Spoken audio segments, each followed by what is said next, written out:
What's going on, guys? I hope you're all doing well. Before I start with this video, I just want to ask you guys to please subscribe to the channel and also turn on your notifications so that you don't miss an upload. And also, if you do enjoy this video, please be sure to leave a like. That makes a big difference in helping this channel grow. So again, I would greatly appreciate it if you would do that. Now that's out of the way, I want to talk about the tampering that has been talked about in the NBA so far. I mean, look, tampering is something that gets talked about every year, but this year it seems different, and I want to talk about it more primarily because it has to do with my Chicago Bulls. Basically, the NBA is investigating potential tampering that happened between the Heat with their sign and trade to get Kyle Lowry, and then with also the Bulls getting Lonzo Ball. The NBA is saying that there's potential tampering that happened there, and there could be some serious consequences if the NBA finishes their investigation and they find that something happened. I don't know what the consequences are. From what I read, something could be a large fine, like $10 million, loss of draft picks, potential suspension of executives, also the contract completely being voided, which is something that happens very rarely, but still is a possibility. But it's still, I mean, for me, obviously, as a Bulls fan, I'm scared. It's kind of scary because it's like, oh, what if, something happens with the Lonzo Ball trade and it doesn't go down? Now, I feel better about it now because the NBA made it official. It's on their website, listed on the official transactions list. The Bulls on social media made it, official. So that's good. That means that we're not going to lose Lonzo Ball, right? The punishment, whatever punishment we end up getting for tampering, if they find anything, it's not going to have to do with, voiding Lonzo Ball's contract. We're still going to have him. He's still going to be a Chicago Bull, which is, at the end of the day, what's more important.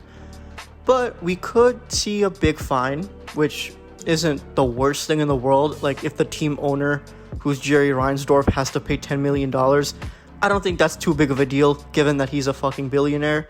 I think he can pay up a little bit if the fine is there. But loss of draft picks would really suck, especially if it's a first-round pick. We already gave up a decent amount of stuff to get Nikola Vucevic at the trade deadline and also to get DeMar DeRozan. So, obviously, you give up that much. You don't want to lose anything else unnecessarily. And even if it's a few second-round pick, like if it's a second-round pick or two, then obviously that's not even like that bad. You can just like keep that going. But if we lose a first-round pick, which I don't even know if we have, to be honest, that would suck. But I don't know what the investigation is supposed to say, but they're saying that there was tampering that happened with those deals, but which I can understand how some people would see it as, okay, maybe there's something shady going on, because the free agency opened up at 3 o'clock Pacific time, and right on the dot at 3 o'clock, there were two notifications that came up on Shams. It was Shams who did the notifications, like right at 3 o'clock on the dot. The first one was that Lonzo Ball signed a contract with the Bulls, and that Kyle Lowry signed with the Miami Heat. They both dropped right at the top of the hour. So obviously that's a little bit of a shady thing, because it's like, hey, they didn't even wait till, the deadline hit to get deals done. They couldn't have waited like 10 or 15 minutes later to announce those picks, so then it would have looked a little less, shady. But for it to be announced right at the top of the hour, it's a little shady because it means that there was something going on. But here's my counter argument with that, though. The Kyle Lowry thing I can understand sort of, but at the same time, we kind of all had an idea that Kyle Lowry was going to be leaving Toronto. And him going to Miami was actually, talked about at the trade deadline. So obviously the Heat and the Raptors had talked about a potential sign and trade at the trade deadline. It didn't happen then, but they were able to get something done now. So is it really that big of a deal if it was announced at the end of the hour? I mean, at the top of the hour? Like, we all kind of knew it was going to happen, right? So is it really that big of a deal if we knew that Kyle Lowry was going to be with Miami? Same thing with the Bulls and Lonzo Ball. They tried to do a trade at the deadline. Didn't happen. So what? Of course they talked. Of course the Bulls and the Pelicans talked. They probably just picked up right where they left off when they were trying to trade him at the deadline. So they were able to get something done quickly, right when the free agency happened. So, my biggest thing is just, is this really a big of a deal where it's made up? And also the issue is, the NBA isn't consistent with this stuff. I mean, I mean, the biggest example that everyone says is that, oh, LeBron tampers all the time. But I think that's different because players themselves aren't punished for tampering. Like LeBron and AD going to dinner with Westbrook a couple weeks ago isn't considered tampering. That's just players recruiting. That's just players meeting up. That's not considered tampering. You know what I mean?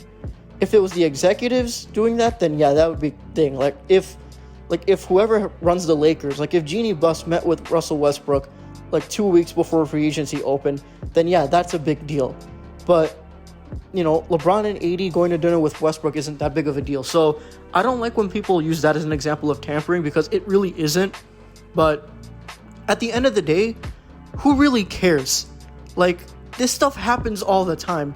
I don't think that it's something that the NBA can enforce in a way that you think they could.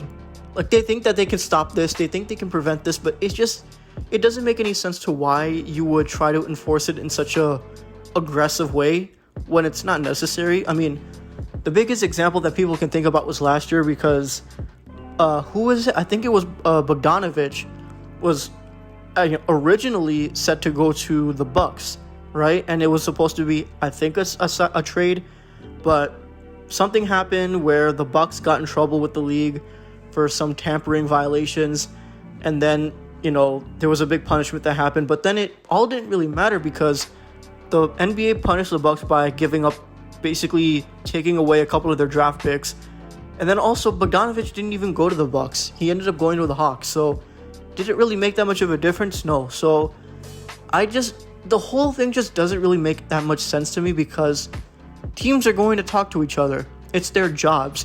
Executives are supposed to talk to other executives. That's how you communicate in this league. That's how you build relationships in this league. That's how you build relationships so that you can do things and work with these executives to get things done, right? Like, if you're supposed to just hold off, like, that doesn't make any sense at all.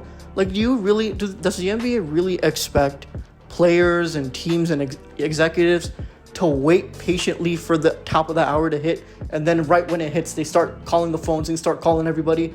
That just doesn't make sense, right? Like, I just don't think that's something that NBA can enforce, and that just is an unreasonable expectation for the NBA to think that this is something that could happen.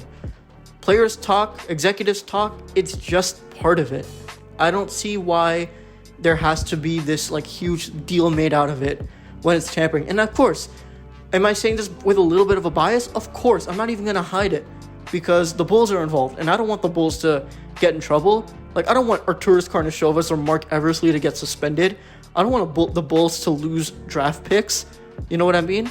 So obviously I'm biased, but at the same time, consistency, there isn't any, right? So I just don't like when they want to pick and choose when to enforce these tampering rules. I don't like the whole posturing of, see, we stopped this thing from happening. That doesn't make any sense. It just comes across as the NBA trying to do too much. I think that's the biggest takeaway from all of this. Like, it just seems like a little too much and a little bit unnecessary. Like, are we really going to make a big deal out of this? I don't get it, man. It just makes no sense. But, I mean, the good news is that Kyle Lowry is not going to be... I mean, the investigation, they said it could take up to a month. That's what, what's his name? Bobby Marks on ESPN. That's what he said. The investigation could take up to a month, maybe even more. So I guess we'll wait and see what happens. But the good news is Kyle Lowry, it's very, very unlikely that the contracts are going to get voided. So Lowry's going to be with the Heat. Lonzo's going to be with the Bulls. And at the end of the day, if you're these organizations and if you're these executives, that's what matters the most at the end of the day. You got the guys you wanted and you went after them and you ended up getting them. Even if you had to give up a little bit, it is what it is. But as a Bulls fan, it's actually hilarious because this is the first offseason where the Bulls front office was actually very aggressive in signing the top talent available, because this never happens. As a Bulls fan, you understand this never happens. So for the first year this to happen, where the Bulls actually decide to be aggressive and actually decide to go after the top players, the league steps in and we're not in trouble now. All these years of never doing anything, and now we decide to actually do something and build a winning team, and now we get in trouble. It's funny to me, but it is what it is. Alright, I think I'm going to wrap it up here. It was a very short rant, but I really wanted to talk about it because it just seemed ridiculous, and I really wanted to air it out. And obviously, I felt like I had to talk about it because it had to do with my Bulls, but you know what? It's alright, we'll keep it pushing. Alright, thank you guys so much for watching this video. If you did enjoy, please be sure to leave a like and comment down below what you think about this tampering stuff. Do you think it's fair what the NBA is doing or not? Let me know in the comments. And if you haven't already, please be sure to subscribe to the channel and also turn on notifications so that you don't miss an upload. And that's it. Thank you guys as always for your continuous support, and I'll see you guys in the next one. Peace.